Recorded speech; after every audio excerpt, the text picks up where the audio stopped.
வணக்கம்.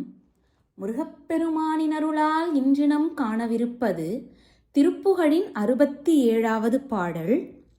தொடர் இயமன் போல் துங்கப்படையை வளைந்து ஓட்டும் துட்டரை இளகும் தோள் கொங்கைக்கு இடும் மாயத்துகில் விழவும் சேர்த்து அங்கத்து உலை விறகும் சூழ்த்து அண்டி துயர் விளையும் சூட்டு இன்பத்தோடு பாயர்க்கு இடைக்கொண்டு சென்று ஈட்டும் பொன் பணியரை மென்று ஏற்றம் கற்றனை என இன்று ஓட்டென்று அற்றிக்கிடும் மாதர்க்கு இனிமையுள் ஒன்றாய் சென்று உட்படும் மனம் உண்டற்கு அன்புற்று இயலிசை கொண்டு ஏத்து என்று உள்தருவாயே.